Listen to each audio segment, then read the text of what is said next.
Good evening, ladies and gentlemen. Thank you all very much for braving the cold weather and coming out here on this dark night. My name is Gosney. Got plenty of room for everybody. Nobody's pushing and shoving to make room for each other. No. All right. Go ahead, Don. Go ahead. It was just 2 months ago that we had an election here in Richmond where the people elected people to represent them as the mayor and on the city council. In a few minutes, we'll go inside to watch them raise their right hands and swear to represent the people.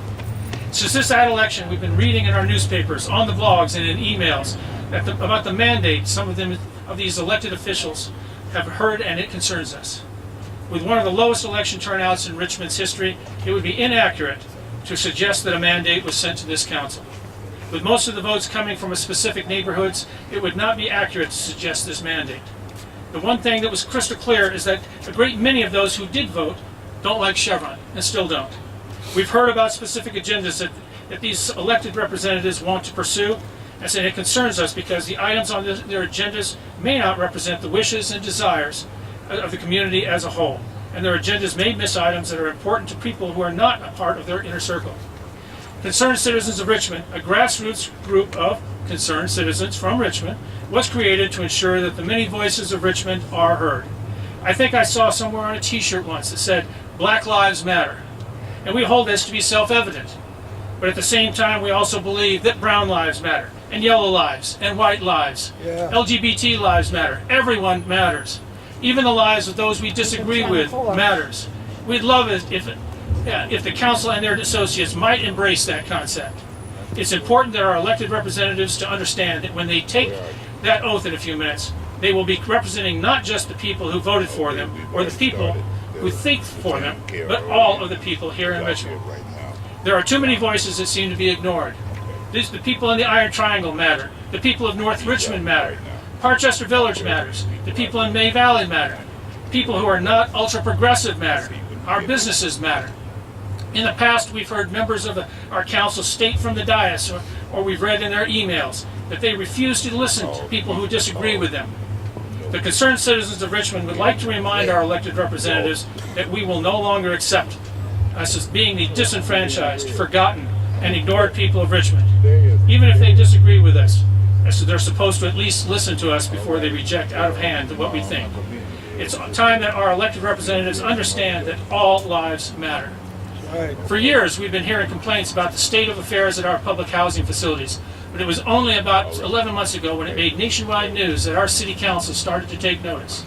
There was a universal outcry that the lives of the people living in those facilities matter, and we needed to do something to remedy the abominable conditions we expected these people to live in.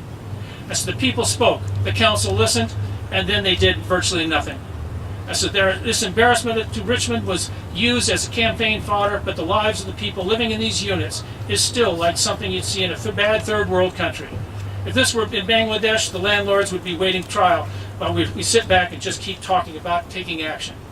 We'd like to send a message to this new council. The election is over and it's time to go to work and fix this problem.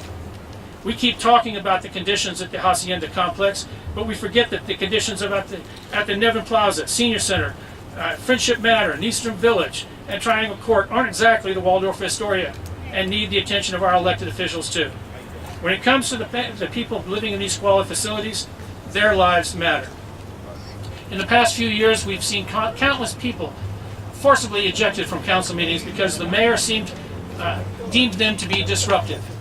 Using the rules adopted by the council, the mayor is the sole determiner on what is disruptive. And so sometimes the selection process of who was being disruptive seemed to be arbitrary and selective. We even had one meeting where everyone was ejected. The mayor even had the police eject the media. It didn't seem to matter to the mayor that this was in violation of the state law, which guarantees that media have access to public meetings. The public was not allowed to fully participate in a public meeting. So sometimes the rationale for ejecting people seems to be that the mayor simply disagreed with the content of what was being said. The Brown Act was drafted and made into law in order to protect the rights of the people to have access to public meetings and documents. We would encourage this new council to rethink their past practices of the council and find ways for the people to participate in the meetings of the council without the wholesale recesses and ejections that have become so commonplace at our meetings.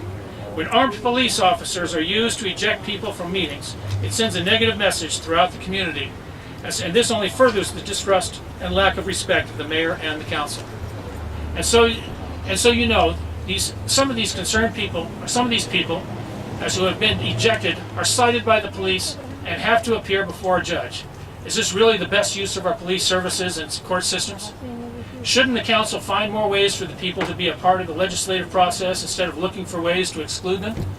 And so we're optimistic that the practice of forcibly removing people from public meetings will be a thing of the past. During difficult economic times a few years back, the city allowed the Martin Luther King Community Center to fall into disrepair. As a result, it was demolished with the promise that it would be replaced. This was a vital part of that community, and its loss has hurt Richmond. The Concerned Citizens of Richmond suggest that this council understand this and make it a priority to find the resources to rebuild this needed new community center. Not next month, not next year, but now. We have too many people in City Hall and on the council that don't fully appreciate how important the MLK Center was and is for this community. We entrust our council to use our tax dollars wisely. This means that waste is avoided and we get the biggest bang for our buck. This also means that they handle the city's finances responsibly.